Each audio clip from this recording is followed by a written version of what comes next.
I hope you have your tinfoil hat all made and cinched down tight over your ears. So take it away, Dave and Mickey.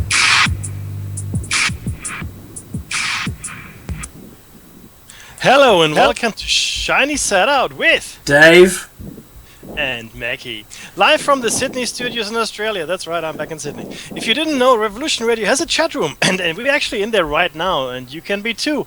Simply go to freedomslips.com and you can chat and listen from there as well. You can chat to us live.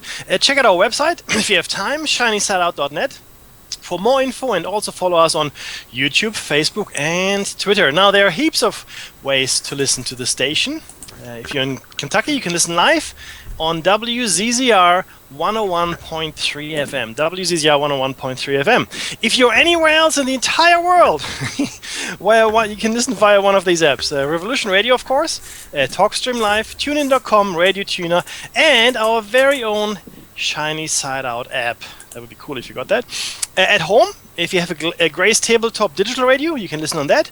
Or if you're in a GM motor vehicle, you may have a receiver-enabled radio, and you can listen on that as well if you like. And these are all revolutions in radio, of course. Now, if you want a CD of our last year's show, you can check the station's website for details. It'd be cool if you can buy ours as well. So, it'd be really a bit of an ego boost for us, but that's okay. You can save your pennies if you can't. Now, the number you can call if you want to have you say on our show in the US is 347-688-2902. The number again is 347-688-2902. Or, which is cheaper, of course, you can use Skype. And if you want to do it via Skype, you simply add Freedom Screen. One word, Freedom Screen. Okay. Now, Solaris, yet again, I believe had a great show. She did. Have time to listen to myself. Yeah, I didn't have time. Steve Colburn was on the show. My goodness. Really? Yeah. Well, I'll have to catch it on the archives because I'd like to know. And look, and I have to, before I go on any further, I have to apologize for being absent. In absentia for the last 2 weeks. I was in Hong Kong, as Dave might have in fact, I know he shared video because I listened to the shows that Dave did. So, he shared it with you. I was in Hong Kong. I was working, in fact, not 14-hour days. I was working, we figured out it was close to 18-hour days. And the last 4 days I was there, I slept for 6 hours out of the last 4 days. So that's 96 hours. So I worked for 92 hours. That's awesome, right? Did you turn into a hummingbird? I hummed the birds. Well, my job is fairly.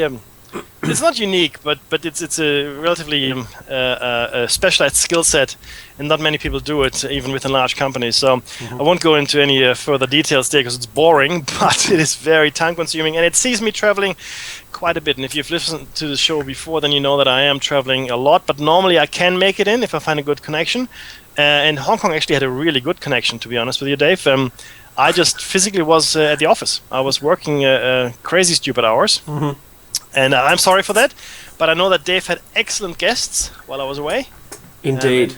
With a lot of great information. So now that's enough about me. Dave, how have you been? I've been very well. If you ever get a chance to use a pressure washer, do it. You'll smile like the people on the TV using one. Really? Completely. I just did the whole deck, 100 square meters of deck, and the front stairs, and I just kept going on the concrete and just kept going until the people who loaned it to me came to collect it. It's like, and they're going, let it go, Dave, let it go. Let it go. No, there's more to do. I can clean the suburb. But you don't want to turn it off, and it's a lot of fun. And using rainwater from my tank.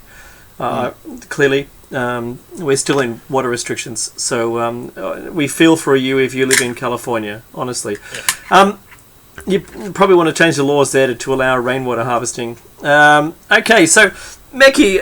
I'm concerned when you travel. I am so concerned because the fourth airline has crashed, and while they blamed MH370 on the pilot and took his computer away, I saw they took the co-pilot's computer away.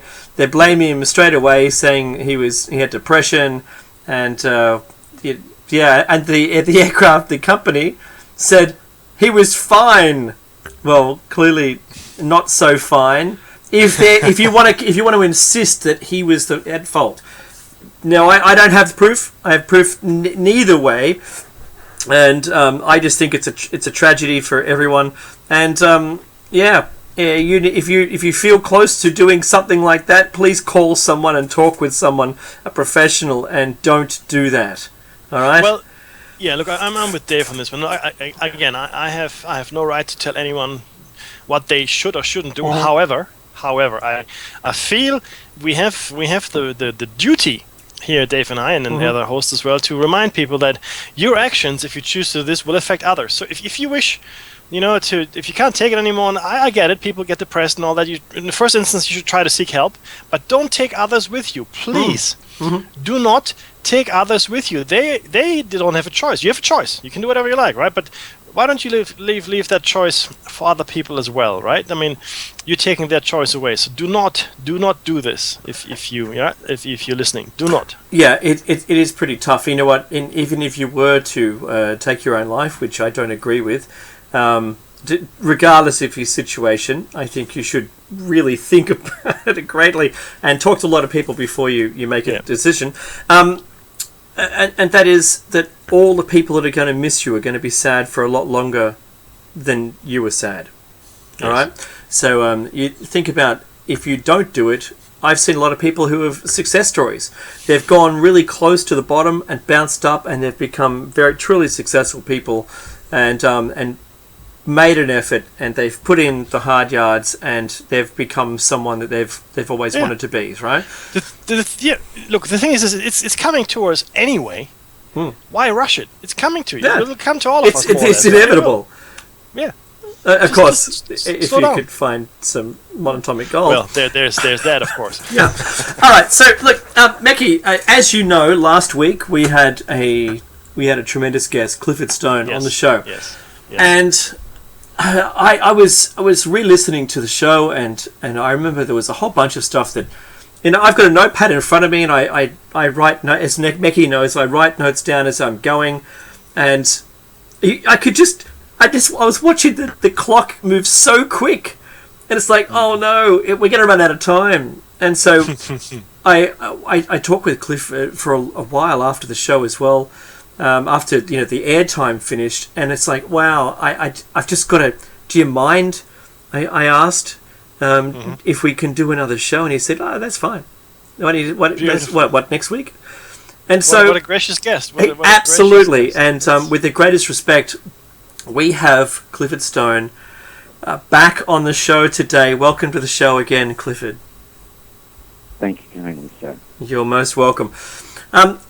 One of the things that I wanted to ask, and we talked about this towards the top of the hour in halfway through last week's show, and when we came back, I feel so sorry for the people, and I had Mackie. We had a lot of people say, "What happened to that story that was we were halfway through, we got to the nail biting bit, and then the station break, and then we forgot." So what I wanted to do was I wanted to cover this off. Clifford, if you don't mind, now, just to remind everybody where we are in this story, is that this was in Vietnam, or North Vietnam, I believe, Cliff. And there was but you tell this story better, but I'm just going to let everyone know. It was almost like a B-52 was just placed down on the ground. And you were given a small plastic bag to put all your ID and stripes and dog tags and logos and everything in this, which you would collect after the mission. And you were on a special mission. And what was the mission? Well, we were going in supposedly to assist in the recovery of an aircraft in a location that had people who were not friendly to us. We knew it would be a foreign country. Mm-hmm. But actually the situation we're talking about happened in 1969. I was still stationed at Fort Lee. Myself and several other people from there was to go and join other people from other locations, get on a plane. We were supposed to be going to Florida for a field training exercise there in the Everglades. Well, the plane kept flying and flying, and finally when we landed, than I had been, looked out the window, and he stated, "If this is an Oakland airport, I'll kiss your hindsight." And immediately, the guy I always knew was the colonel. Immediately, he went ahead, pulled out his pistol, and said, "The next person that opens their mouth, I will personally shoot." Then told all of us to close the window and say nothing, and we'd all be appraised of what was going on once we were airborne again. Well, when we took back off, it was kind of silent. No one was saying anything. You could have heard a pin drop. But eventually, the person that I always called the colonel, was always in charge, went ahead and said, "We're going to a country that is not friendly towards the U.S. We had one of our planes go down there, and there may be nuclear weapons on it, which is why we have people here trained in NBC, nuclear, biological, and chemical warfare, that are going to be a party to this. And you'll be fully briefed or debriefed once we depart." It says, "But right now, all you need to know is that we have to locate this craft, and we're going to try to extract it from this country." So we didn't know where we was going, but when we landed, I know for a fact the place we landed was Benoit. The reason was in, a couple more months, I'd be going to Vietnam for my first time. The place we would land would be there at Benoit, and would be bused to Thompson to the replacement station there. But anyhow, the airliner, I'm getting ahead of myself. The plastic bag you're talking about was given to us on the aircraft. We were also U.S. soldiers. Any personal effects we had that had our name, we had our driver's license, all that was to go on the plastic bag. And we had a little piece of tape, sticker tape, that we wrote our names on. And we would leave that on the aircraft. And we'd get it once we came back. When we got on the helicopters, we flew, I don't know how long the flight was, but there's a place there close to Three Corps area in Vietnam that goes into Cambodia, and Cambodia is where we went. I know that for a fact. I'm pretty sure it was a place in the Parrots Peak region. When we went in there and we landed our choppers, we were let off, and then the choppers took on off. Then we had to walk, I don't know, several miles into the jungle. When we got there, we found a B-52 that was just setting on the jungle floor. So some giant hand picked it up and set it right on the jungle floor. Can I stop you? Wait, so there wasn't an airstrip, and there wasn't a clearing for it or anything. It was just plonked there on the floor, on the jungle floor. Yeah, short of tree benches that were it just was set down. Some branches being broke off at the top right there where it was set down. There was no other damage to the terra there. None of the trees were damaged beyond that. It wasn't like it came in at a angle, like if they were going to crash or something like that. It's just like some giant hand plucked it out of the sky and just gently set it onto the ground. Wow. But there was damage, and I'm pretty sure that was done by a SAM missile. Everybody was dead, but they were conventional wounds, if I can use that term, as a result of a shrapnel that occurred with the missile going off. There was a lot of internal damage, and up to the front of the craft, they had some damage where it hit. But, it was no death ray or anything like that, or them dying under mysterious circumstances. The big mystery was, how was it just set down there? Anyhow, I was, not all that old at the time. It was the first time I ever saw a B-52 up close. I had seen B-47s there at Lockburn, but B-52s, first time. And I always thought they were much bigger, yet it seemed smaller than what I envisioned them to be. So I was walking around the craft, and I went around the tail section. When I went around to the tail section, I'm certain that I fired first. But anyhow, what you'd call a typical gray came out of the shrubbery there in the jungle, and like looking at me, and I could hear it saying, but I'm sure I was hearing it in my head. It's hard to explain. Mm-hmm. But it sounded like I was hearing the voice talk. But it was like, Clifford, what are you doing here? You Wow. are not supposed to be here. Mm-hmm. And I'm pretty sure I understand what the entity meant, but we'll get to that later on. At that time, I went back and my weapon came up. And I'm pretty sure I fired first. And for some odd reason, I started to cry out, VC, VC. Well, now, by this time, there were several of these little entities out, and everybody was firing. But the one thing was weird, our weapons were having no effect on these entities. So we backed off, and we were actually running, shooting as we ran behind us. There was, it was a river, but, you know, it was maybe about waist high. We waded back across that river back to a little site that we were going to have as our staging area. Mm-hmm. And when we got across there, well, the entities didn't follow us no more.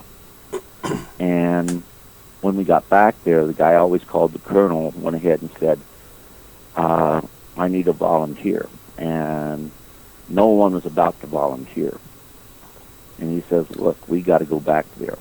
And I want to know if these, and he called them creatures, are still around there. He says it must be some type of animal that lives in this area.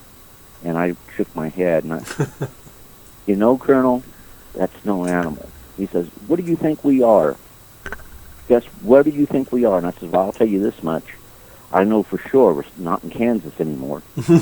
So, no one was volunteering. He says, okay, I'm going to have to assign someone the mission.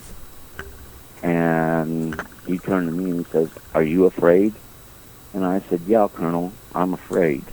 I said, we came into contact with something today we really don't know all that much about. And there's a plane over there, and it's intact, and we do not understand why it's intact. What happened, and why were they even there?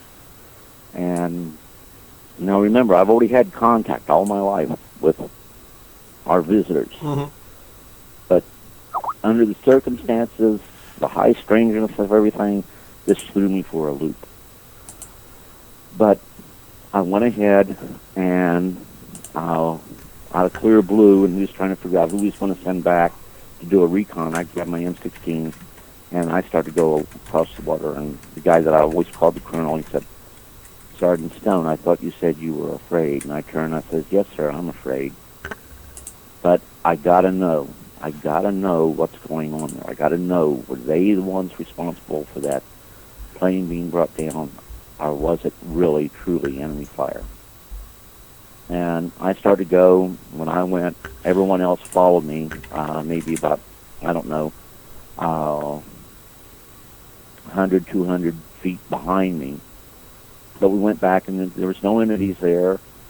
And I'm sure there were any VC or any of the Cambodian communists that was in the area. They weren't in the area at this time because they had seen the same thing that we had seen. I'm quite sure they saw the B-52 coming down, and immediately they would pounce on that. But there was no one there. With them not being there, there was a reason. And remember, it's about an 18-hour flight from California to Vietnam. So we went ahead and retrieved items from the aircraft. We went ahead, and I don't want to go into too much detail on this, but we showed reverence for the crew members that was there. And I don't know exactly how many crew members are supposed to be on the aircraft. And I don't think I ever told this before, but it's something I feel that I need to say right now. There were 11 people on that aircraft. All of them were dead. Wow. They were all in the front of the aircraft. There was no one in back of the aircraft, anything like that. But then what we did, we cut the aircraft into 5 pieces. Left wing, right wing. We cut off the tail section. So it was 4 pieces. Then we had what we called CH-54 sky cranes. These are helicopters that have a means of, they look weird, but they can pick up cargo and carry them, and they carried them out of the pieces of the aircraft out of the jungle. We went back to our staging area. When we went back there, we had to do go through debriefing. Then we got back on the helicopters, got back on the plane there at Benoit. Once again, they made sure we came in under the cover of darkness. We took off, and we headed back to the United States. We got back to the United States. We were then debriefed completely that this was an aircraft that went down into a foreign country, and they were very concerned about the potential of it having nuclear weapons, and we were told that it was mechanical problems that brought the aircraft down. And we all of us there knew better. We knew better. It was enemy fire that brought the aircraft down. And we knew there was no nuclear weapons on it. It was carrying it. Let me see how I can put this. I know for a fact that when you're dropping 500-pound conventional bombs, the Bombay area has to be changed as opposed to if you were carrying nuclear bombs. The configuration of how the mounts and how many they can take, is that? Right. And you don't need as many nuclear bombs as you do 500-pound conventional bombs. So the brackets there would change to accommodate the 500-pounders and not a nuclear device. So we knew that there was no nuclear weapons on that aircraft. It wasn't meant to have nuclear weapons, but it was meant to carry 500-pounders. And at that time, the only place that did that was Vietnam for the sorties that was flown into North Vietnam and locations in the south. But also, if a plane is damaged, it's going to go ahead and deviate and may fly over both Laos and Cambodia to try to make it to Thailand. Very seldom are they going to land in Vietnam. But we, and this is speculation on our part, we believe that that's what happened. But the situation is, we didn't have a chance to talk, because if we started to talk amongst ourselves about what we had seen, immediately we were told in no uncertain terms that we don't discuss this. But we were sent back to our units, and we were told to forget about the incident happening. Wow. We were also told, we were always told, like I talked last week, I talked about the Australian sailors that was killed in an incident that occurred in June 1968, I believe 68, that's right. June 17th. That's the Hobart, wasn't it? There, right. And that was around the DMC. And MacV was very upset and was so angry in their report when they were talking about it. And these, once again, are on my Facebook page, the documents there. Also, Red Lady, she has a place where she published all those reports, the extractions, with everything was in the extractions, dealing with that. The Air Force report, the MacV report, the U.S. Navy's 2 reports. But they were getting reports that they were enemy helicopters. No one stopped to think, well, wait a minute, we're seeing the lights, and they're acting like helicopters because they're only going 80, 90 knots an hour. They are stopping. But, of course, if they wanted to, and in several instances they did, they took off at about Mach 1 from, only 1 or 2 seconds to the speed of Mach 1. Yeah. But then they would have no noise, and if anybody's been around helicopters, they make a lot of noise. And when you go ahead and you're using radar-guided rockets firing at the helicopters, you're going to bring those helicopters down. No nation on the face of the earth has a helicopter that's going to survive an attack from a radar-guided missile. Yeah, absolutely. And They're typically very, very fragile. Their blades are exposed. They're thin-skinned, and they're not absolutely. they're not going to survive a rocket. Yep. But in this instance, the naval pilots stated that they downed 2, I think, of the enemy helicopters. When they went to look, there was no debris, no nothing. The only thing we hit was we hit a South Vietnamese patrol boat, and we killed a couple people in it. And of course, we hit the Hobart, and we killed 2 personnel, and I think wounded 6 on the Hobart. Mm-hmm.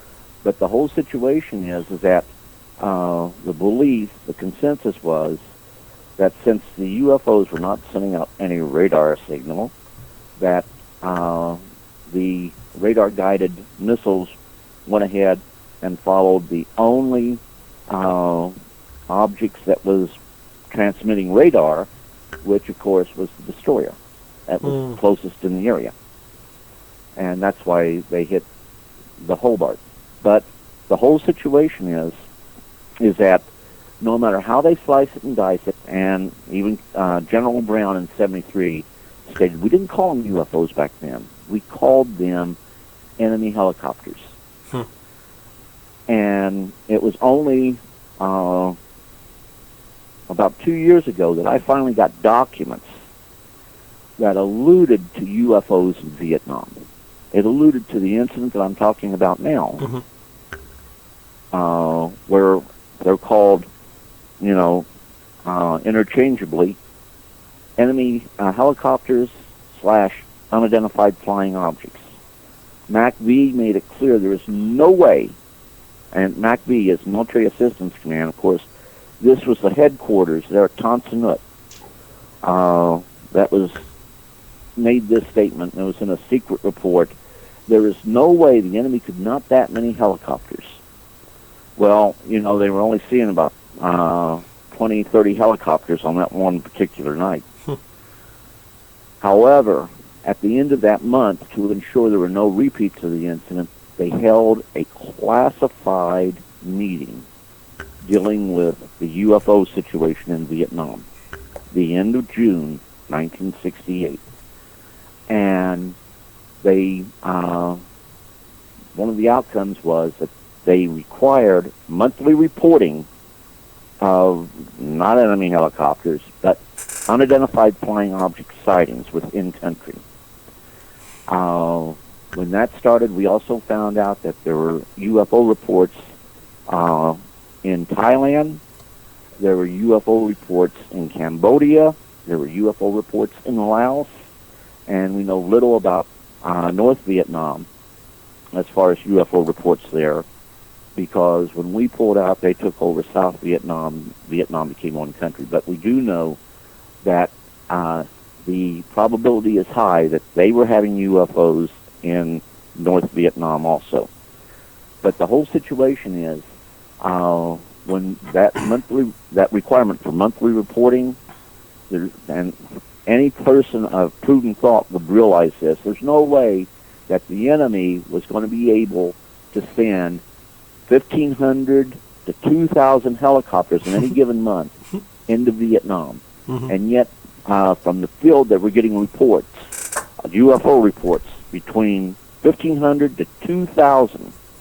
I know at least for 6 months that was the case. Wow. Then, I guess what I'm trying to say is that a lot of the documentation dealing with the UFO, for example, the monthly reports, have never been made available to the public.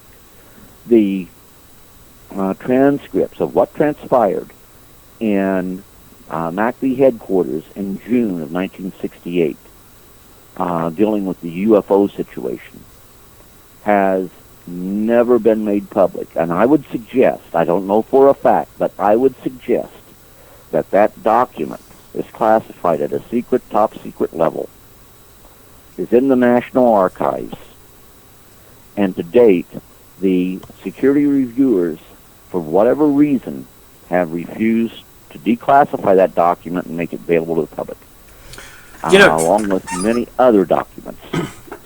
Just on the topic of documents, there's so many documents out there that have been released through the appropriate methods, because you can't just if anyone is listening, you can't just go and seize a document somewhere and put it out there, because that's a crime. So there's a process to go through, and they normally, as Meki and I know that from our research, that they redact so much. There's black, permanent ink put across most of the document. In some cases, just one word's left behind, and those documents are now public. They're public documents. They're okay. You can share them about. They've been what's it called? Again, it's the request for a document. Freedom of Information. Freedom of Information Act. Thank you, Mackie. So, Clifford, one of the things that I've appreciated being a friend of yours on Facebook is that those documents that have been released, that you've requested, have been released, and you've posted a lot. My goodness, and it's hard for me to read through them all. I have to ask, because that's the right way of doing things. Has there been critics of yours in the past about what you're saying and about the things you post? Oh, absolutely. I have a lot of critics of people who believe I'm lying, I'm a fraud. I was accused one time even forging a document stating that I went ahead and this dealt with Moondust and Blue Fly, no less, where they had a document where it talked about Moondust, and the original document that the person, I have no doubt believe that that's the way they got the document. It had no on the paragraph. Then down below, no on the paragraph talking about Moondust. One on Blue Fly, one on Moondust. Then it had, this was just a draft, but it's never acted upon. The whole situation is, when I got it, and I got it from the State Department, and I'll tell you right now, it's Kevin Randall that asked me about it, because it was Robert Todd that went ahead, and Robert Todd never met me, but he initially thought that, I forged that document because it was a document that he got. He says the two holes punched in the top, that he put them there. And I don't know. All I know is that's the copy of the document, the way I got it from the State Department. Wow. And I got that document back in, I think, 78, 79. And they would have been a darn fool to send me a copy that had, this was just a draft and it was never acted upon, and have no by Blue Fly, no by Moondust. Why? Because I was working in the recovery operations. I was one of the people that had a normal, down-to-earth job, except when in my area of operation there was a UFO incident, and my qualifications were needed, if you wish, to be involved in that recovery, or even communicating with the visitors that may be involved in that particular incident or event. So, if you put down there no, well, I got a problem, because I know Moondust existed because I was involved in some of the operations. You put down there no, Project Blue Book was never, didn't exist, or never was used, then I have a problem, because when we were doing all this stuff, Moondust and Blue Fly were involved. Moondust was the overall field exploitation program of objects of foreign origin that survive re-entry into the Earth's atmosphere. 3-man intelligence team that would go out and secure the area and recover it, but they could call upon the resources of all other military organizations. Now, within the Army could go ahead and get the resources of people who were unwilling participants, but had to because they had certain qualities. But the actual unit that went ahead and was in charge, as far as the Army went, in these recoveries, and this is probably the first time people's ever heard of this organization, and I'll tell you why here shortly. It was known as the U.S. Army Intelligence Support Activities. And even the unit charter was classified secret, and everybody said, oh, that's a very low classification. Well, I'll tell you what, you need more than just top secret to see the charter. And the reason for that is that it's a special, on the document itself, it was stamped, special access required, and it's secret optimized talent. Now, optimized talent are code words, caveats, to identify it as a special or sensitive intelligence information protecting special access programs. So, no, you wouldn't get by with doing it. And, oh, by the way, before somebody comes knocking at my door, I got this document legally through the Freedom of Information Act, so I have it legally. So Now, the whole situation is also what gave us permission to do these recoveries, even in foreign countries, and do what we call field exploitation. And we use the guise of foreign material field exploitation of these space debris or space fragments. We went ahead and actually put it into writing under documentation that started November 9th, 1962, exploitation of foreign space material, as to who would have the authority to do it all. Well, we went ahead, and what we used as our authority was that what we know as the National Security Council Intelligence Directive number 2, and at that time revised as of 18 January 1961, and the National Intelligence Council, National Security Council Intelligence Directive number 3, revised 18 January 1962. Now, this was a secret document where they were talking about that, but of course, you know, they made it clear foreign space debris. Well, I wonder what that is. I'm sorry? I wonder what that is. The foreign space debris. The charter suggests gave you permission to extract it. It's supposed to be foreign objects like that was launched by the Soviet Union or Red China. But the whole situation is, don't feel bad, because the country teams who would have to initially go up to the site and try to recover it, and they had their own blue fly staff there, and it was under the Defense Intelligence Agency, when NASA, the National Aeronautics and Space Administration, said they should be the one in charge. Well, the Central Intelligence Agency and the Defense Intelligence Agency immediately complained to the IAC, the Intelligence Advisory Committee, that no. This violates both the National Security Council Directive number 1 and 2, because this has a intelligence nature, not a goodwill nature to foreign countries to get it. Oh, here, we recovered your space debris, take it back. We're going to return it, but after our technical people in the intelligence community go over it to see if there's any intelligence value that can be gleaned from it. Yeah, of course. Now, the problem was when you had UFOs reported as crashing and falling to the ground. Now, the people in the State Department didn't want to get involved in something as foolish and silly as that. So they would miss an opportunity.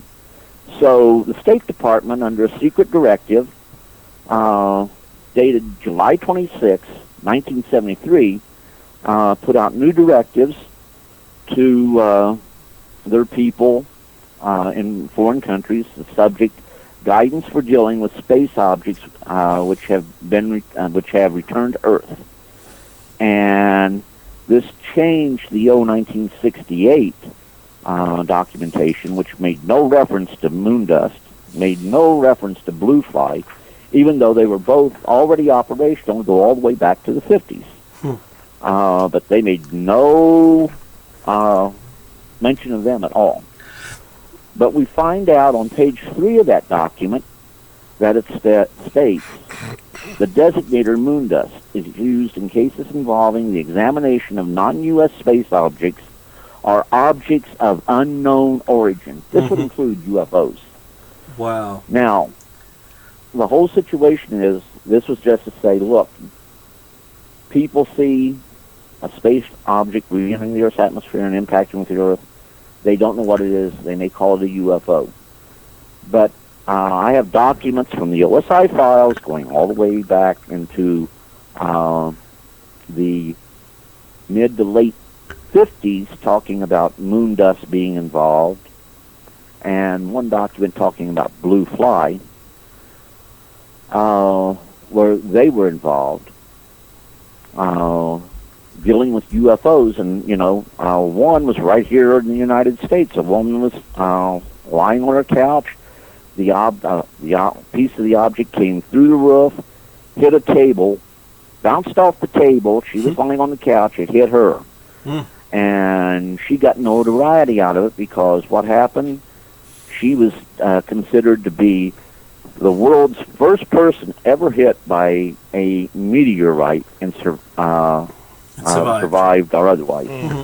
But the whole situation is, had that been a meteor,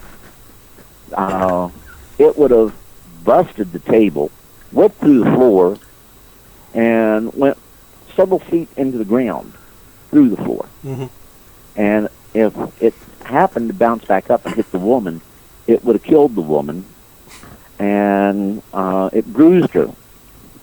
There was very little burning sensation, and she didn't stay a day or 2 days. She went to the hospital for treatment and was released within several hours. Wow. That isn't going to happen if a meteor hits you, particularly a fragment of a meteor that weighs several pounds.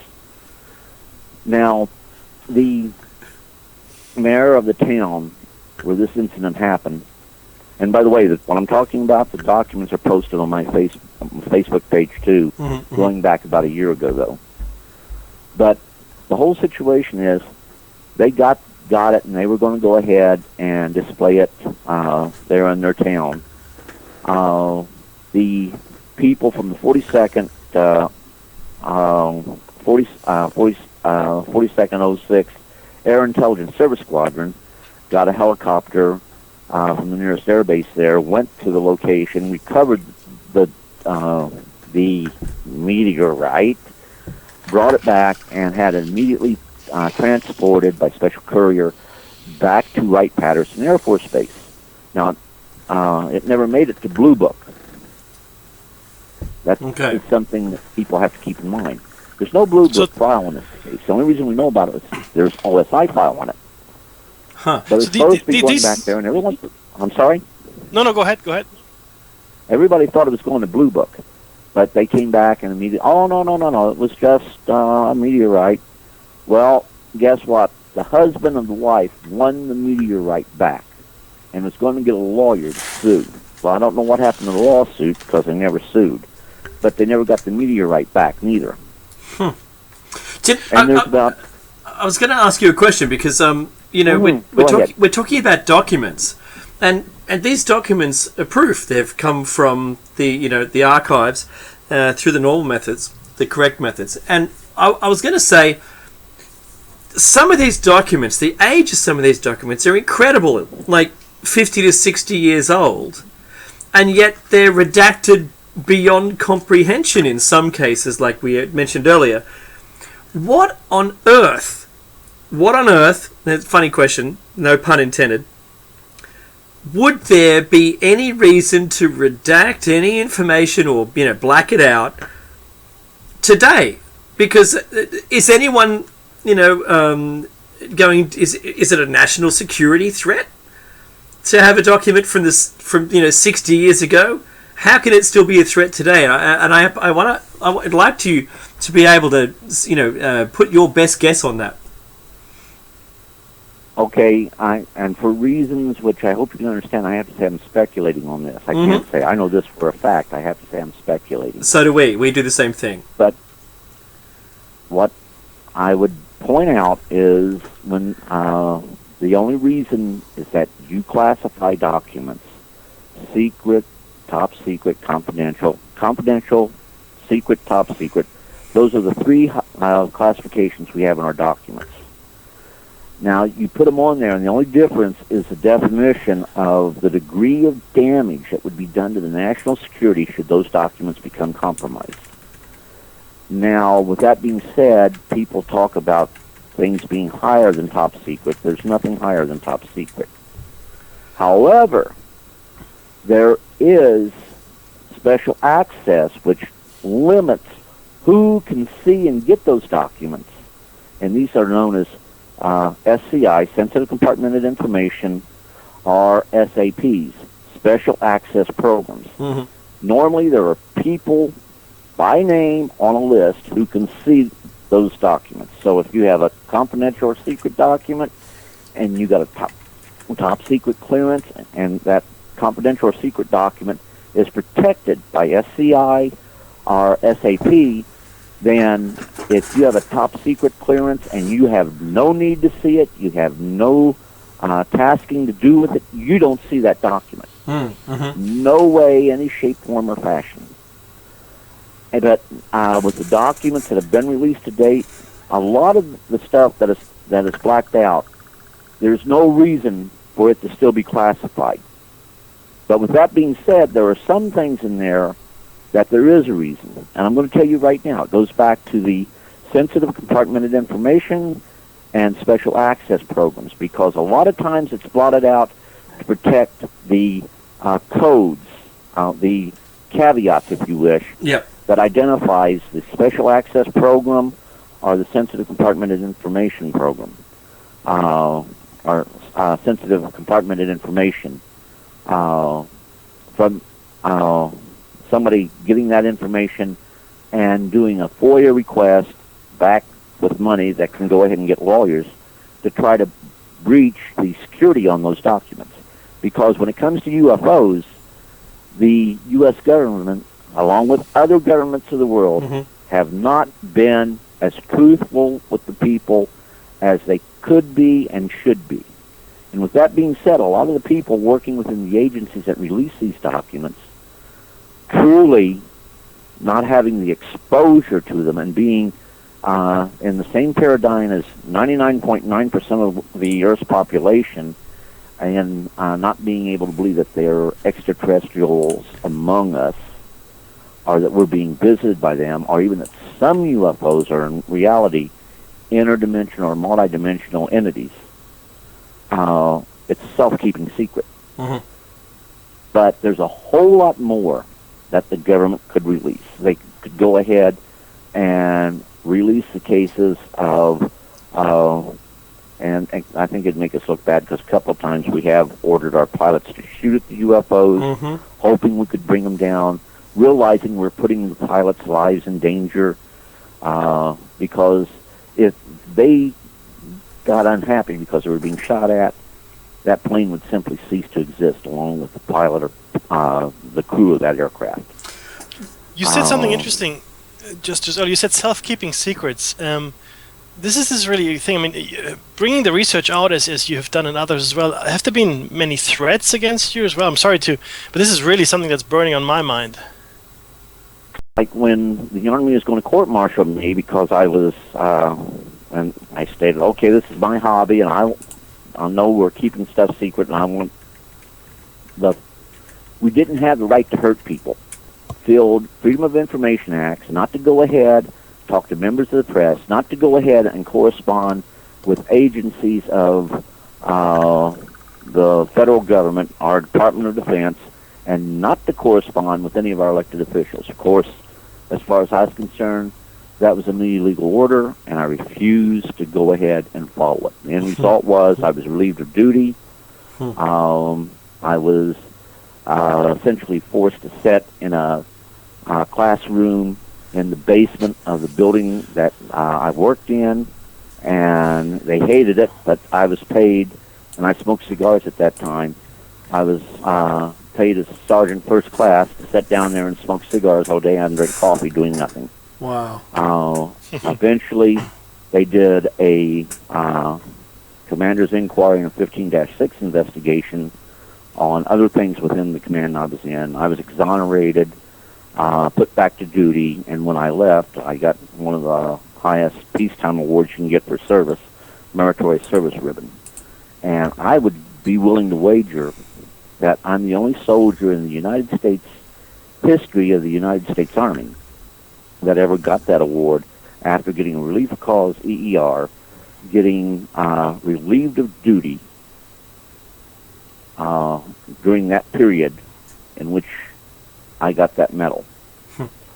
But the whole situation is, I felt, and you know, the leadership manual of the United States Army teaches that you must always be willing to do the right thing, even if it means the end of your career, or you'll be severely punished for it. You must always do the right thing. And normally they're talking about don't follow an unlawful order, like a lot of times in Vietnam. You go into a village, you see a whole lot of villagers there, no one's got a camera, no one's watching, no media's there, and you believe they're all VC sympathizers, and you shoot all the villagers. Well, the whole situation is, that right there is an international, or that is a violation of international law of armed conflict. It violates the Geneva Accords. And things like that really happen in war. I'm just using this as an example in Vietnam for illustration purposes only. And you know why I'm saying that. Yes, we do. But the whole situation is, when you do that, if you're one of the people who sees this, you are supposed to have the moral obligation to report the wrongdoing. And hopefully you didn't take part in it, because you're just as guilty. But, you know, you're supposed to report it. Well, I'm going to tell you right now that if you report it, the probability of anybody being brought up to trial and serving any real time, and My Lai is a good example, and I have all the records on My Lai. You would go ahead and you would have very little probability of anybody being held accountable or brought to bear on that. But you know what? The person that opened their mouth is going to lose their career, possibly be killed if they're still in the combat area by their own fellow soldiers, will be totally discredited, will have that albatross of the wrongdoing he did by trying to falsely accuse his fellow soldiers, and that will follow him throughout the rest of his life. It will have an impact on him and on his family. But what does he do? Go ahead and say, you know what? I'm not going to say anything. I'm not going to do anything, because if I do, it's only going to hurt me. And I hate to see all these people die, but you know what? The hits on them. They shouldn't be, okay, using Vietnam again, they shouldn't have been Vietnamese. They should have been born in America. So blame it on God, you know? Well, the whole situation is, when I got involved with UFOs, and I knew I was being used, I mean, I was for it. I wasn't even supposed to be brought into the military, but I was.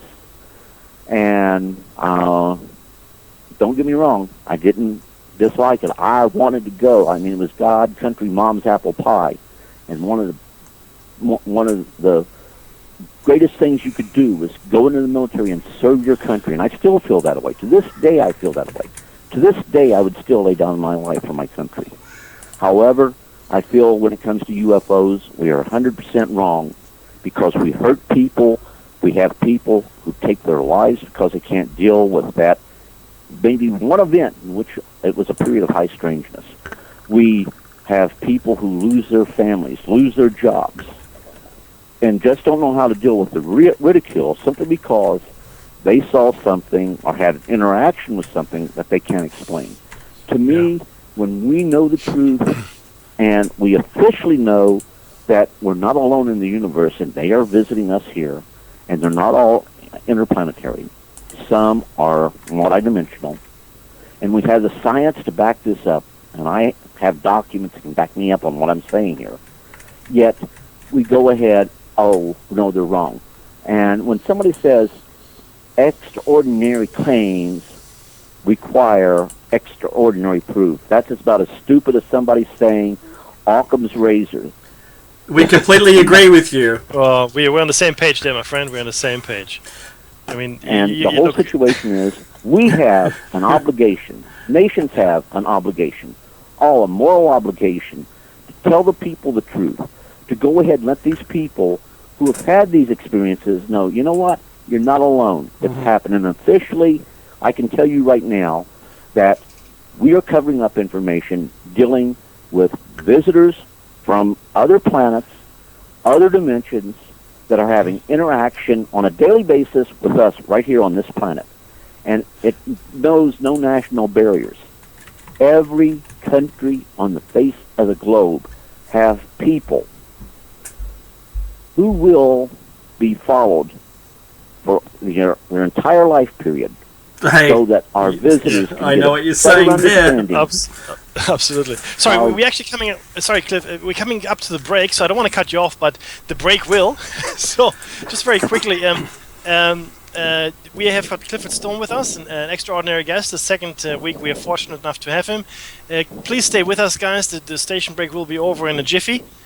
Do donate if you have the funds. This is listener-funded radio, which means if you like what you hear, please donate to the station. Dave and I do this pro bono. Our guests come on pro bono as well. And I think that's the music. So don't go away, come back, or in fact stay with us if you can. Thank you.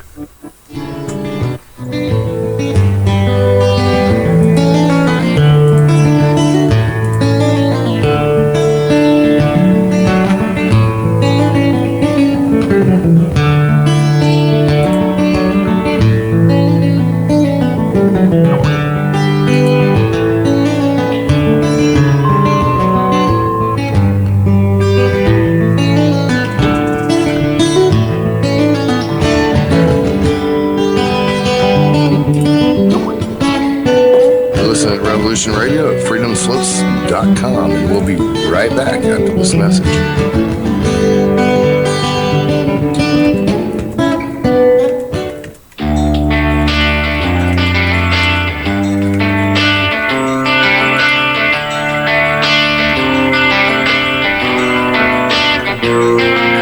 This is Thomas, a.k.a. a Mad Painter. I'd like you to join me Monday nights, 10 p.m. Eastern Standard Time for Open Canvas. Don't forget to bring an open mind. Yes, folks, that's right. Bring an open mind to an open canvas. Again, that is Monday nights, 10 p.m. Eastern. UFOs to government corruption. This is Revolution Radio, freedomslips.com. You don't need to expect us. We're already here. There is no denying the world is awakening.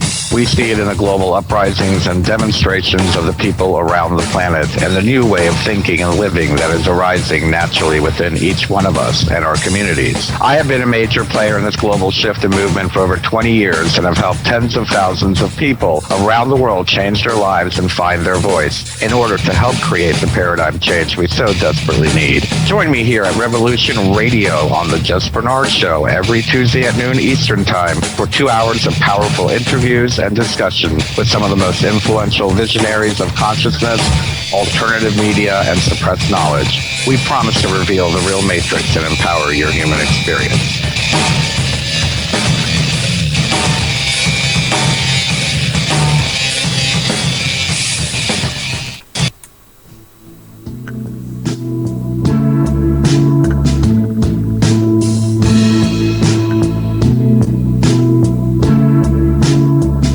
Is your data safe? Do you have the necessary information to assist you in confidently living through just about any survival situation? Is survival and gardening, off-grid living, medical knowledge, or even natural or man-made EMPs on your list of personal concerns? Do you have your documents and your personal information in a safe place in your hands where you know where it is? Well, check out our preloaded EMP-proof thumb drive. Over 3 gigs of survival documents and how-tos, plus the USDA offline food preservation website, and much, much more, including a surprise bonus we just can't tell you about here. With plenty of room left over to store your most important documents. Imagine if a megavirus or a computer failure took out your bank, or all the banks for that matter. Are your banking records safe in your hands? So when they get things fixed and repaired, you can say, hey, look, this is what I had. You have it. I want it back. Is your personal data safe? Family records, addresses, phone numbers? Well, squeeze on over to freedomslips.com. Yes, that's www.freedomslips.com. Click the banner on the homepage for the EMP-proof bullet drive to get the full scoop of everything that we offer. So, folks, keep your data safe for your peace of mind. Revolution Radio, freedomslips.com. You don't need to expect us. We're already here. Ladies and gentlemen, can I please have your attention? I've just been handed an urgent news story, and I need all of you to stop what you're doing and listen. On the go? Still want to listen? Don't have one of those fancy phones with too many buttons. Don't know what an app is? Or you don't even care? Well, we got you here at Revolution Radio. Now you can dial in 24/7 to listen to our shows. We have a number for Studio A and Studio B, and best of all, it's free. Don't forget, carrier charges for your cell phone provider may apply, though, so check with your cell provider to make sure. So ready? Here you go. Get a pen. Here's the number. Studio A is 712-432-6958, and Studio B is 716-748-0112. Thank you very much for listening to Revolution Radio, freedomslips.com, the #1 listener-supported radio station in the world. The opinions expressed on this radio station, its programs, and its website by the hosts, guests, and call-in listeners or chatters are solely the opinions of the original source who expressed them. They do not necessarily represent the opinions of Revolution Radio and freedomslips.com, its staff, or affiliates. You're listening to Revolution Radio, freedomslips.com, 100% listener-supported radio, and now we return you to your host.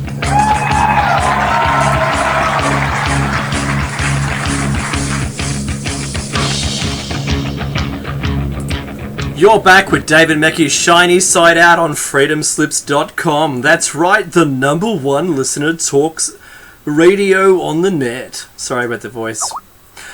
Since it is listener-funded radio and you like what you hear, please go to freedomslips.com and push the donate button. It's on the left in chat if you're in there right now. And if you're not in the chat, I urge you to go into the chat so we can chat to you while we're on air doing our thing. You can talk to us. It's awesome. You can ask us questions, which we'll pass on to the guest, and you'll get your question answered. Your donation is greatly appreciated and it helps run the station. It really does. And we're doing very well this month. It doesn't stop you from pushing some funds this way either, so go ahead and do that. I'd also like to say hello to all of the new listeners out there, and we have more and more every single week. Every single week we have more subscribers, more listeners. There's more people out here, and look, we're really glad you're on board.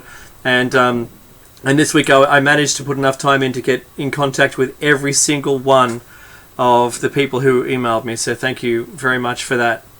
Now, I was going to... There's a Zaphod has put a question out here. You mentioned interdimensional aliens. Do you know if there's a relationship between the crystalline monoliths on Phobos, demons and other moons? No, Deimos. Phobos and Deimos. The 2 moons, that's right. In the solar system that could relate to the ancient aliens documented in a number of ancient scriptures, such as the Rig Veda and the Egyptian hieroglyphs. Actually, yeah, that's a question I had as well, Cliff. How far do you think this whole contact scenario goes back? I believe that since the beginning of humanity, we've had visitors. Right. And now a lot of people are going to think it's strange. As you know, I am Catholic. I believe in God. And I do believe that Christ was the Son of God. But a lot of people are going to think it's mighty, mighty strange with me. So, they go all the way back to even the caveman? Yes, I think so.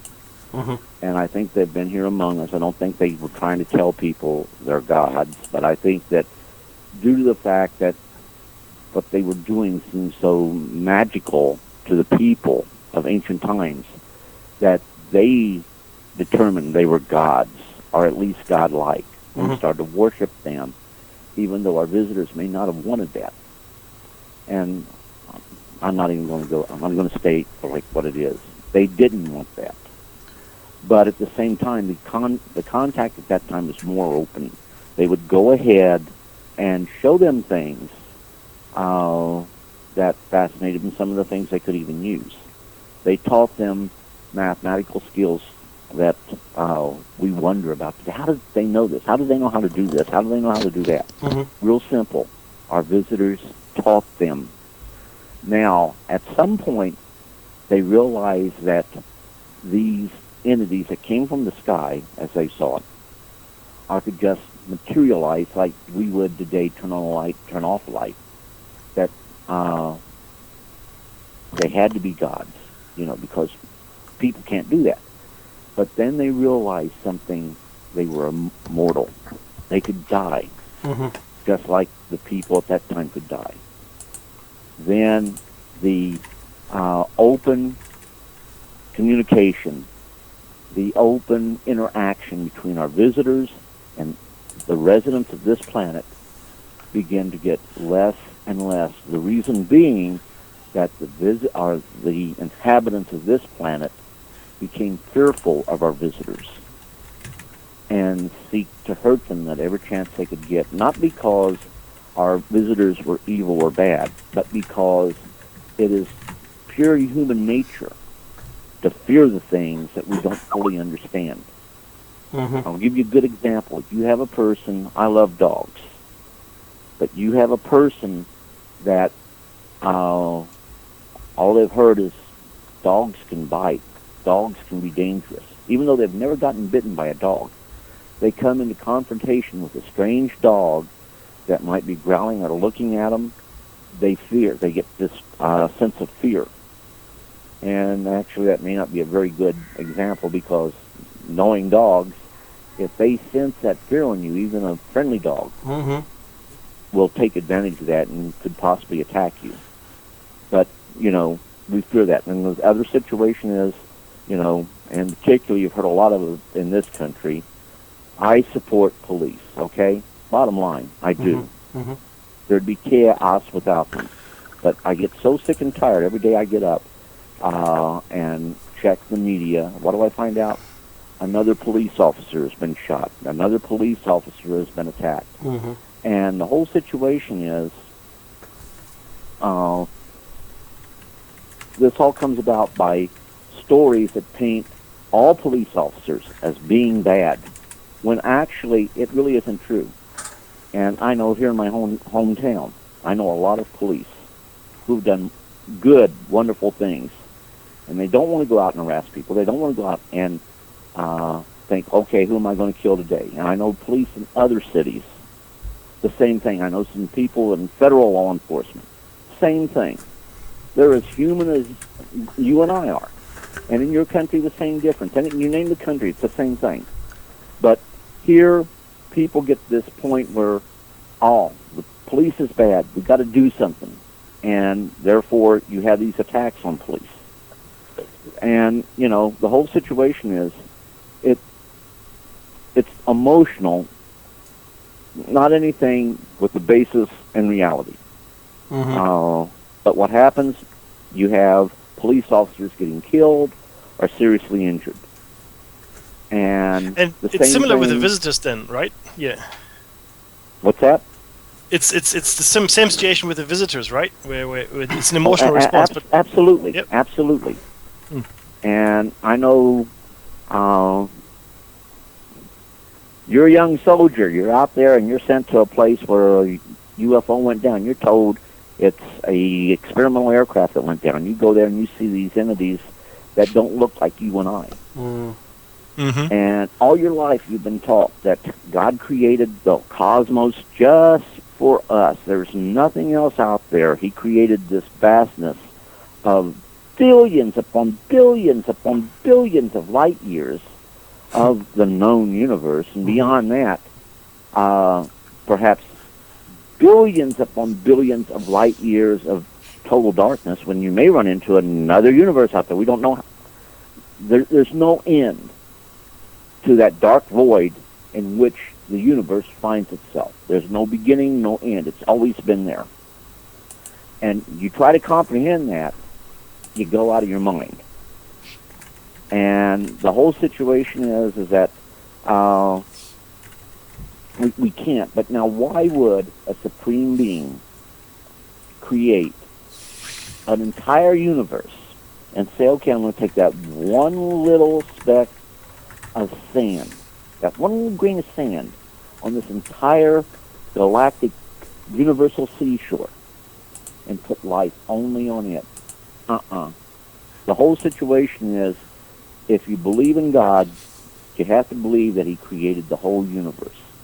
When He created the whole universe, He had plans on what to do with that. Otherwise, He had got an aquarium or something along those lines, and we'd be in it, and there wouldn't be the whole universe.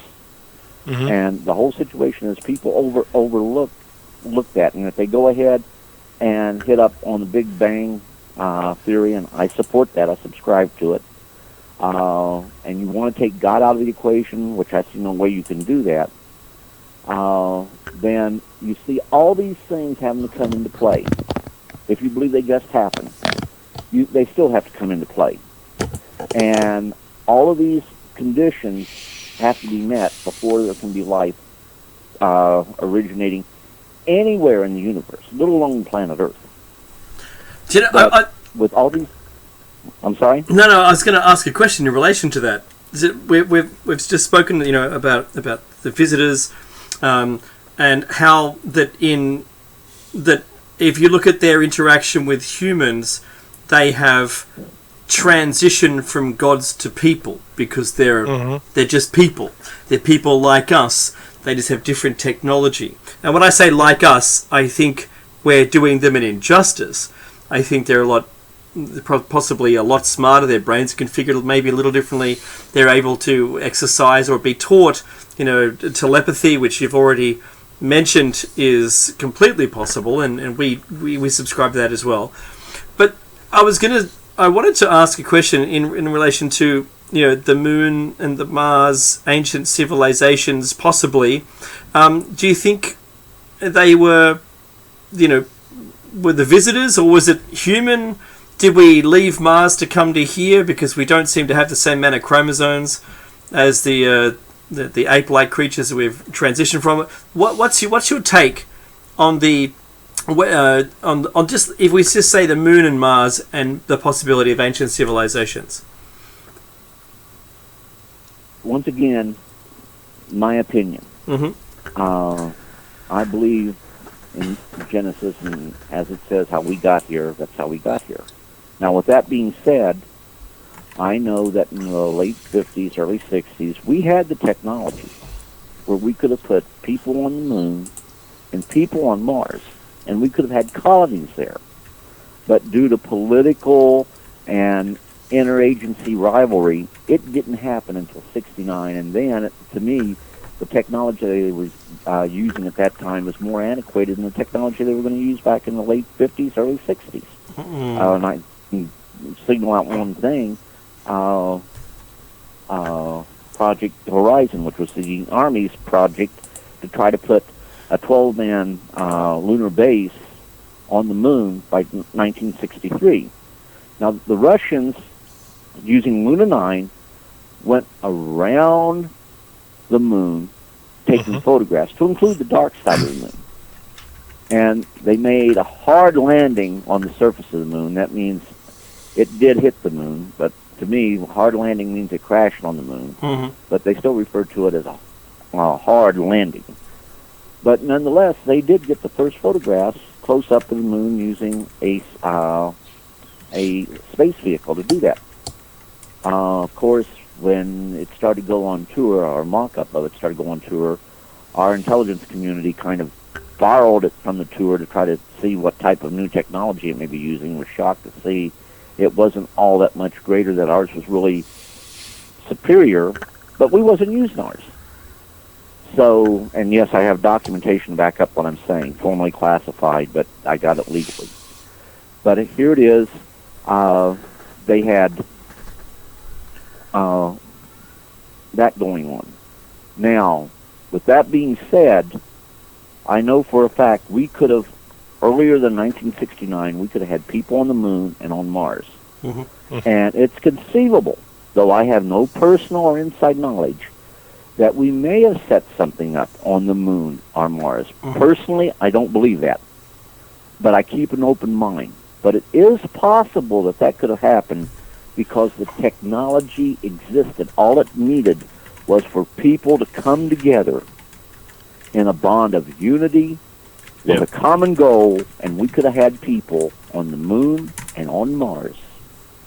But with that being said, in March 30th, 1966, there was a meeting held at the U.S. Army Weapons Command at Rock Island, Illinois, and it was a space information briefing, and that briefing dealt primarily with our ability to go to the moon and have a base there. But also, if we do that, we're going to need weapons.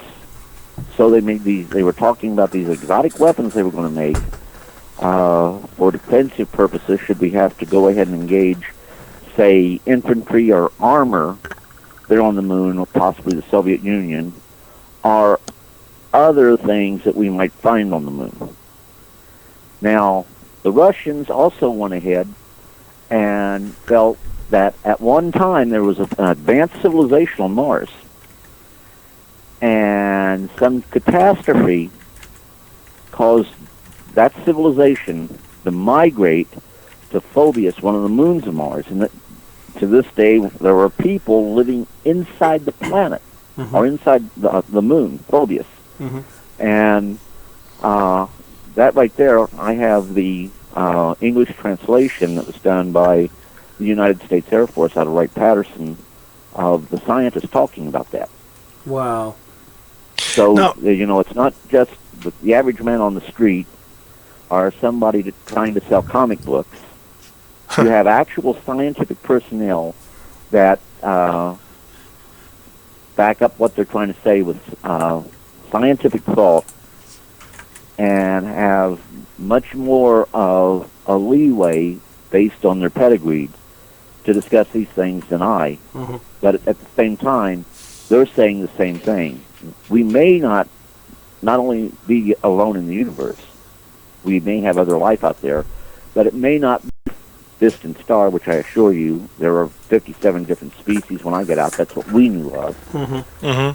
But there may be a species so close that it's right there inside one of the moons of Mars, that being Phoebus. Right. And the whole situation is, who's to say that scientist that was talking about that back in the early 60s is wrong? Even now we think that we discovered that there was a large amount of methane escaping from underneath the surface of Mars. We have no explanation for that. We now know there was water on Mars. Methane, very irrational, but it can happen. It has natural causes. But the primary cause is from biological processes brought about by living creatures. It's a byproduct of absolutely. Yeah, absolutely. Mickey, did you what? Sorry. Yeah, there's Cliff. Now we've mentioned the space program and the very serious thought that went to, in fact, what we should take to the moon. So Dave and I have discussed this in the past as well. There seems to have been a hiatus of some almost 40 years between us going to the moon and nothing. So in 1969, early 70s, we've gone to the moon, we went there and we did all kinds of things. But then, for 40 years, we seem to be content to just make it to the upper atmosphere and not much further as far as manned space flight is concerned. Why do you think we have just not ventured out there, or have we in secret? I'm going to tell you openly that they've get me in trouble, but the whole situation is there are NASA documents that show explicitly that we have not given up our drive and our desire to go to the moon, to go to Mars. We still plan on doing this. We have the technology to do it. All we lack is the money and the authority to go along with the program. Now, with that being said, that's NASA, the National Aeronautics and Space Administration.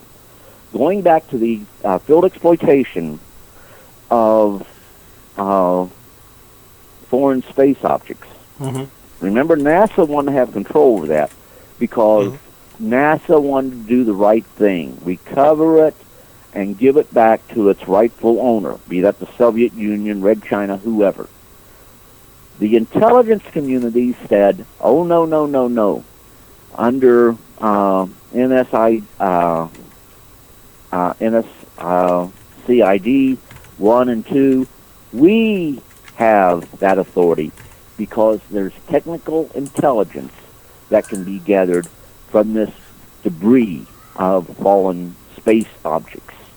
And here again, that included UFOs, which we had no nation to return it to should that happen. But NASA was not the secure place to do it, to draw upon the resources and technical know-how to help tell us what it isn't. Yeah, that would come into play.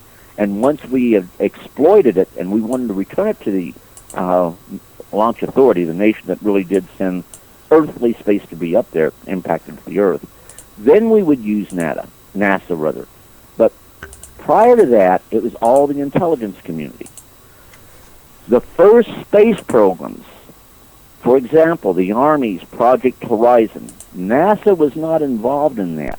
That was strictly Army. Air Force was not involved in that. That was strictly Army. But once NASA became an entity, and the Air Force said, you know, if it has to do with going into outer space, we have that. Well, now the bickering came up between the Navy and the Air Force because the Navy says, you know what, we have a part to play in that. Well, with all of this being said, the whole situation is there were a lot of NASA missions that were public. There was a lot of NASA missions that had backing by the Department of Defense. That means that the intelligence community was involved in those, and those launches was classified. Who's to say that after the closure of Project Apollo, which was a very publicly visible interlude, going to the moon on several occasions and returning safely, who's to say behind the scenes that the intelligence community with the military did not continue on with sending people not only to the moon but to Mars? Why do I state that? We have the technology to do that, but the whole situation is I don't know that we ever did that. But the technology was there. All somebody had to do is say do it.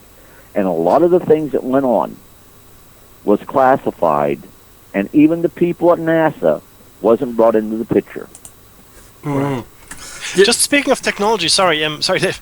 Do you think that the technology that the United States had came across with Operation Paperclip? So do you think that Nazi Germany and its allies might have, and in fact the Soviet Union after that, might have had the technology even before the United States to do this?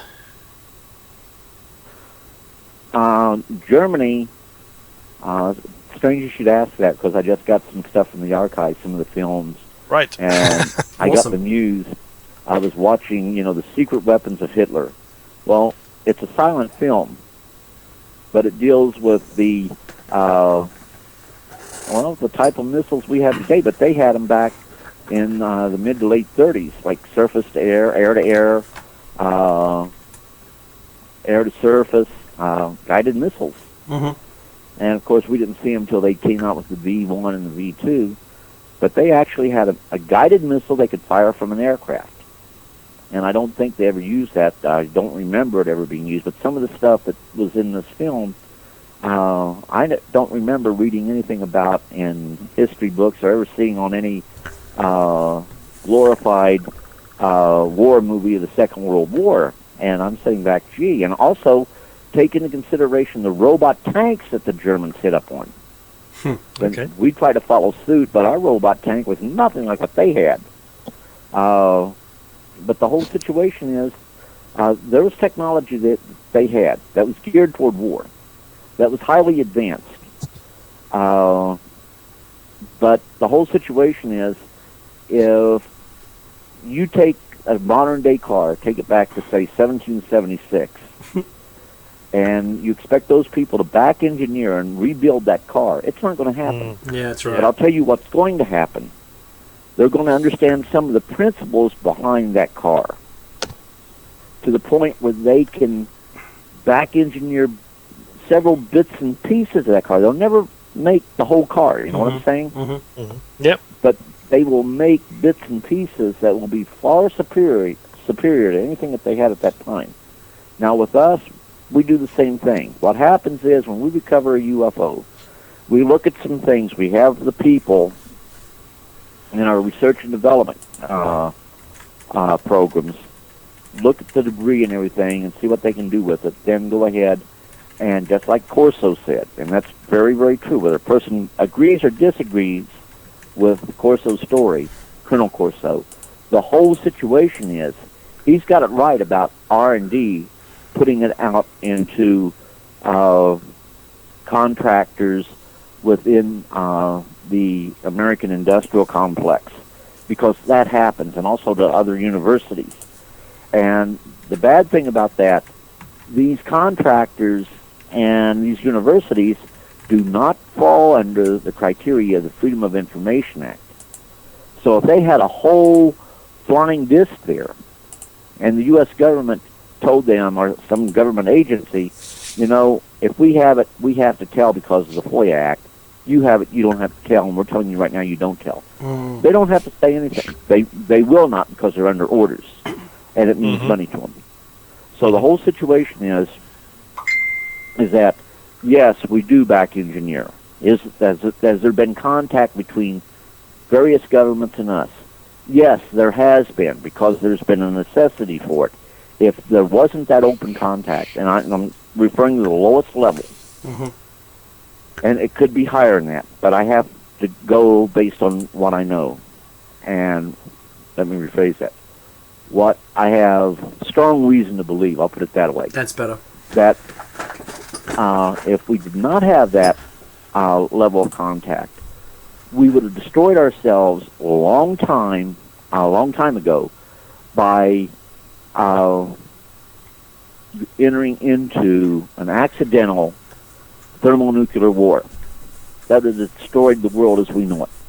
And the reason for this, and a good example, is December 6, 1950, 24 to 30 unidentified aircraft was heading towards the United States, coming over the northern polar regions. And they were on a trajectory as though if they were bombers or missiles launched from the former Soviet states, heading toward the U.S. Immediately our bombers was put on alert.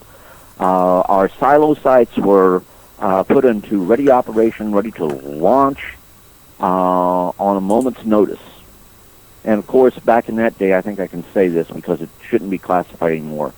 The way we knew if they were enemy bombers or enemy missiles is we waited for one of them to hit a target, and we had a nuclear explosion. Now we knew, now we could launch our missiles, and we could go ahead and have the bombers that are in the air waiting for a message, a coded message to say, go hit your targets.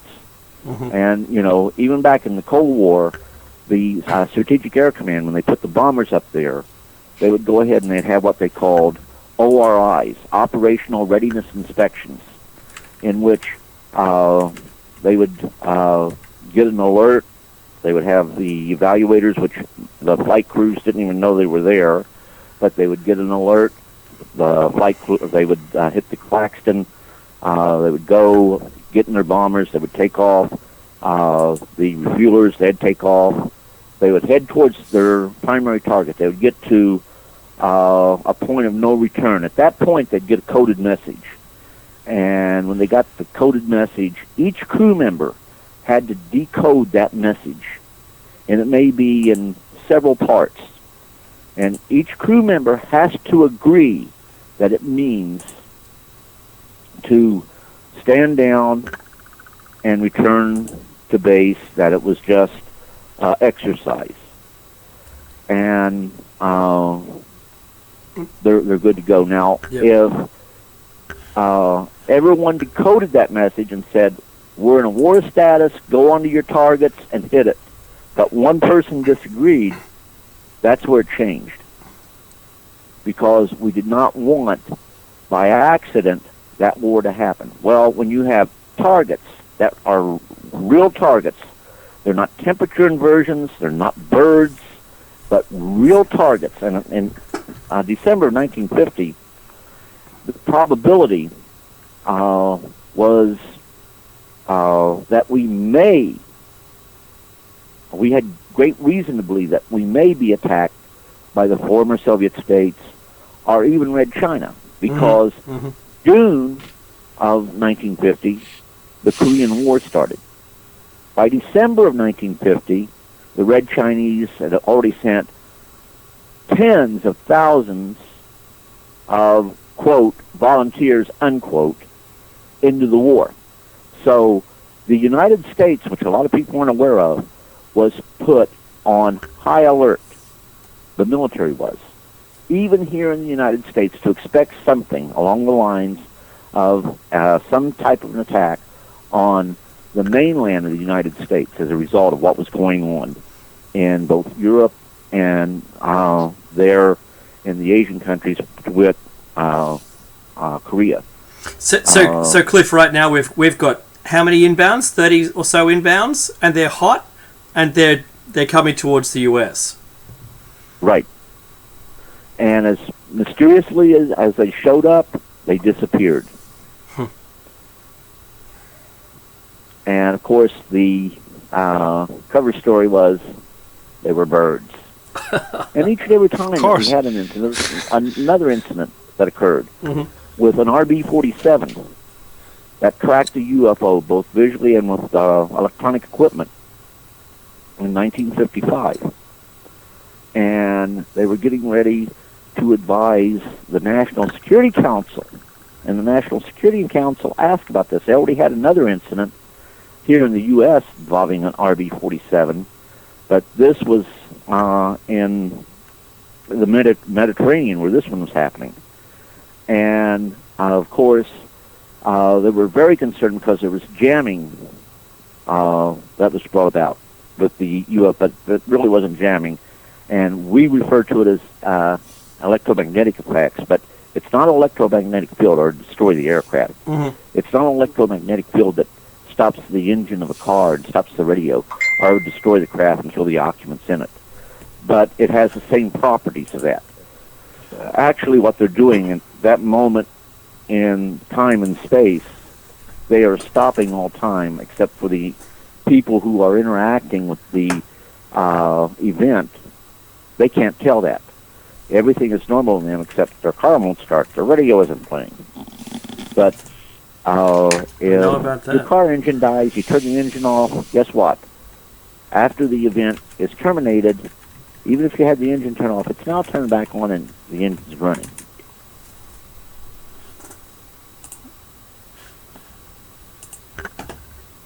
I hope I answered the question. You'd okay. certainly, I get very passionate when we talk about this. I know. I actually have a question that you broached a little earlier. I'm very interested in the dimensional travelers aspect. I know it's a little off topic from what we're discussing now, but we've discussed this at length, and Dave and I have brought several pieces of anecdotal evidence around multidimensional travelers, potentially the multiverse theories and so forth. So these multidimensional travelers, obviously that would assume that somehow we can bridge the gap between universes, right? That's the assumption here. In theory, we know we can. In practicality, we can't. But it's not a theory to them. They can. They use traversable wormholes, what we call traversable wormholes. when you go through a traversable wormhole, you're actually interacting with multi-dimensions.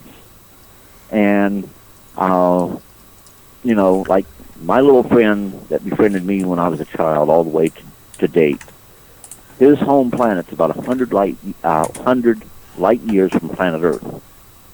They leave to come here traveling slowly, going through a traversable wormhole, using antimatter.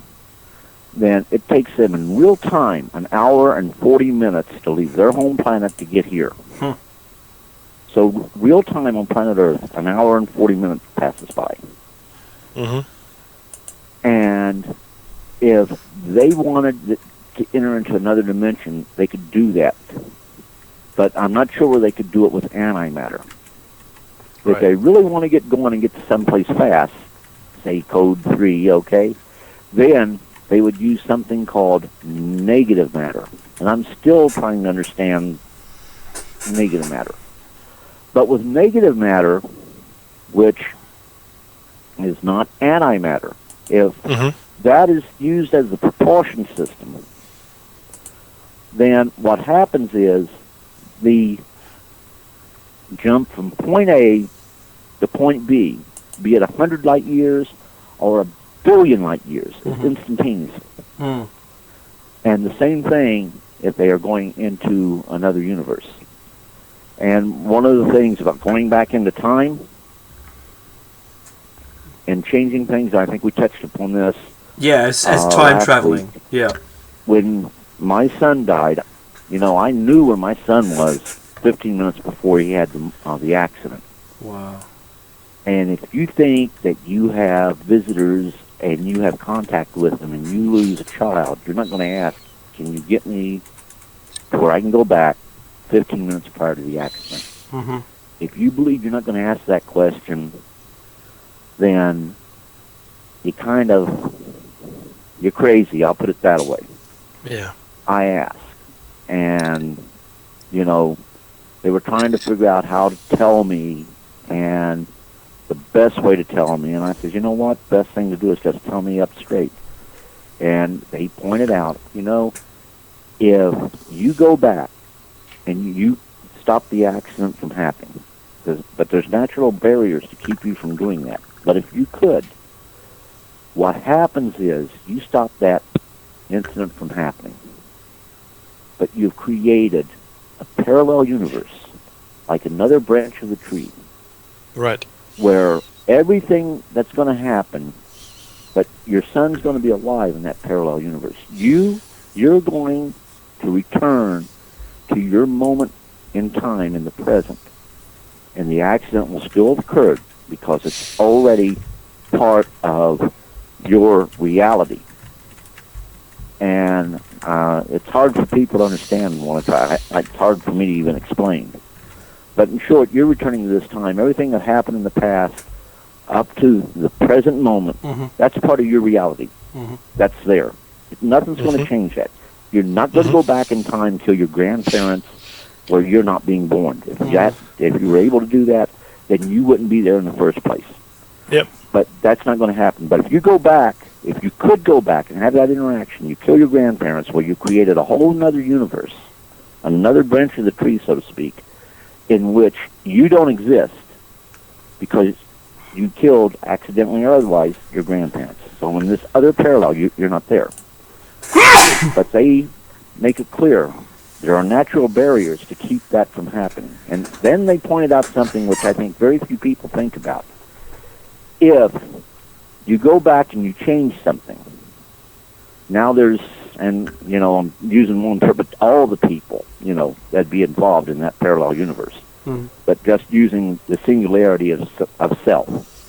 If you go back and you change things 2 or 3 times and you've created 2 or 3 different parallel universes, now you exist in 2 or 3 parallel universes.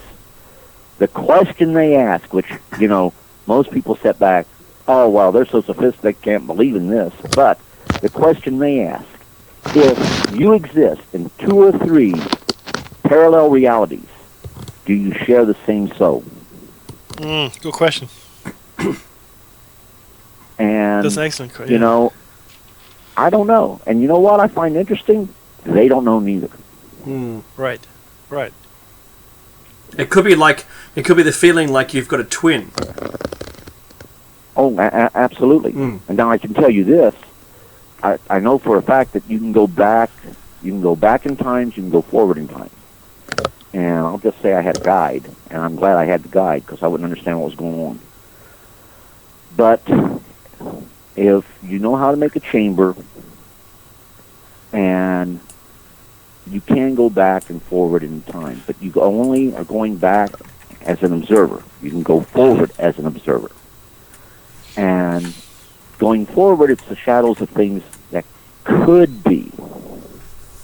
And that's hard to explain because you're really seeing the future as it is. The interesting thing is that in the present, we can change those things that could be. But you know what's interesting? We don't change anything. So what we see in the future is the same when we reach that point in time that we saw ahead in the future. Mm-hmm. We can go back and we can bear witness to things that happened in the past. And when we go back and bear witness to those things, once again, we can have no interaction. But if you have people that's in the area that you're observing at the time that are sensitive, do you know that they can feel your presence there? Mm-hmm. And I know all this sounds crazy. No. But the whole situation, I know this to be fact. I know it to be fact. And I know our government knows about it. I know our government would like to know more about building the chamber. But the keepers of the ancient knowledge, they're not going to let this information out to many people.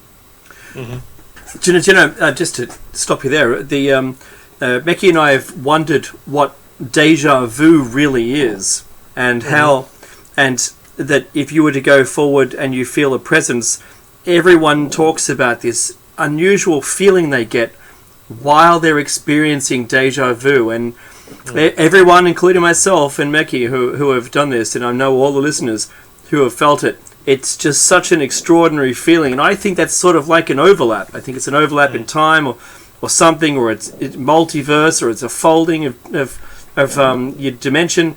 We're not quite sure. But I was just going to say, I'd like to know your opinion, Clifford, if you don't mind. If it always strikes me as an unusual, and this is only one opportunity for this, clearly, right? If you've got first contact, and I'm talking about first contact with the visitors, first contact with an alien race of any kind, call me paranoid as much as you like, but the first question that I would have is, and this is what's always drawn out in all the sci-fi movies, how can you trust the first group of visitors? If you've only seen one of them, how can you trust them? How can you trust that they're going to be the honest ones? They're going to be the good guys that are always looking out for you.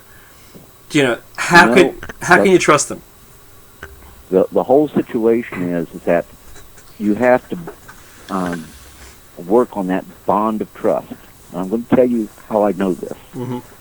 When I was a child, to me, they were just like other children. And there was no problem. The only problem I had is why can't other people see them? Because they were very real to me. I knew the difference between imaginary friends and these being real, you know. And I mean, they even helped me with my homework. Wow. But the situation is, until I found that little bird that had fallen out of its nest, yes, and wanted to help it, and took it back home and held it under the faucet, thinking that's going to stop the blood, not realizing, being a child, that what I was doing was killing that little bird. That broke my heart. Yeah. And I felt like, you know, I was a murderer. I killed a living creature, and I was broke up inside, and I was, you know, in tears and everything. Then, all of a sudden, the entity I called Corona, if you haven't seen a picture of what he looks like, I got a picture, and I'll post that on my Facebook. Oh, awesome. Wish, again, yes, please. So you can see it. That'd be great. But all of a sudden I saw, and I mean, he was in a panic. I mean, that's the only way I can put it. And, you know, he was asking, why do I feel this way? Why do you feel the way you feel? It was a bird. It was a lower life form. why are you so upset about it? And I looked and I saw the way he looked. He no longer looked like a little boy, you know. He now was about 4.5, 5 foot tall, had a greenish tint to the skin, somewhat, you might go ahead and call him a reptilian, but he would correct you very quickly that he's not a lizard. The skin texture is smooth and not like the, I don't know how to put it, the rough exterior of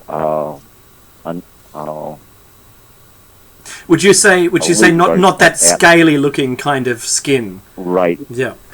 And you know, what happened immediately? You know, I was afraid. I ran and I tried to hide. I hid behind the couch. You know, and all I got was there he was. I ran and hid between the sink and the refrigerator. Mm-hmm. And my aunt decided I was acting up, and she set me in a chair because my mom was in the hospital at the time. And I wasn't about to sit in that chair, but my aunt kept trying to keep me there. And no. And, you know, for that day, people thought I was going crazy. I thought I was going crazy.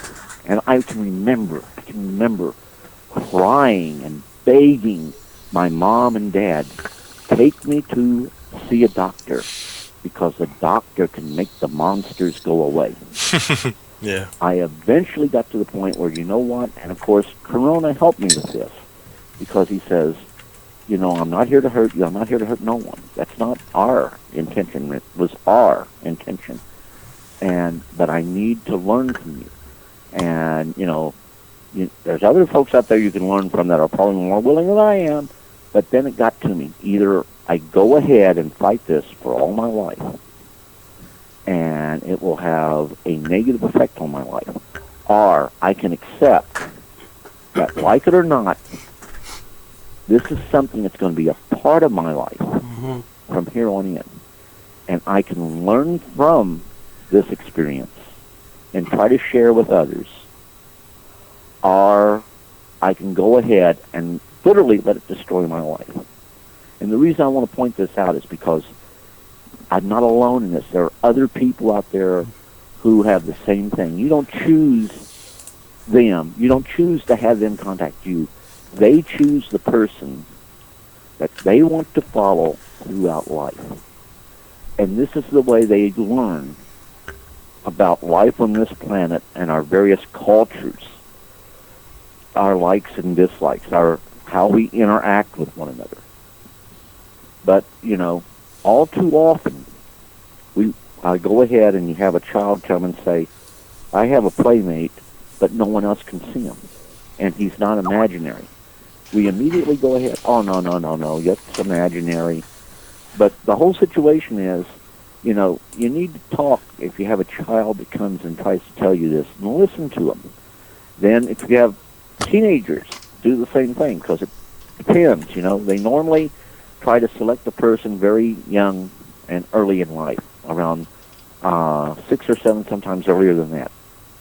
But you're going to have that interaction, maybe a light interaction, immediate interaction, or minimal.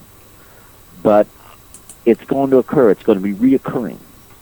And the reason I want to talk now, I want people to know it's nothing to be afraid of. And also remember, a lot of times, even in the abduction cases, there's reasons they do the abductions, but the situation is they feel that we won't understand, and they're not going to try to explain it to us.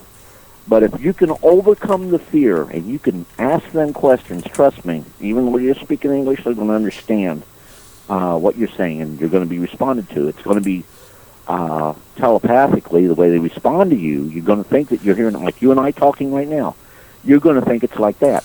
But really, you're hearing it in your mind's interaction. There's an interaction between the minds there. And like if you had 10 people and they all spoke different languages, and you had one ET there, and he wanted to speak to all the people there, those 10 people would hear what the ET was saying in their own language. In their own voice. Well, you hear it in a voice. Right. Yeah.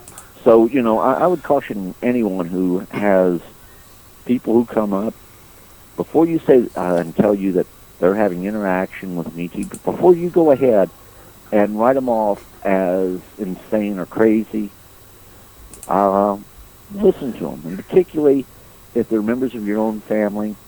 A lot of times you're going to talk and they're going to be reaching out for understanding, compassion, and, as much help as they can get.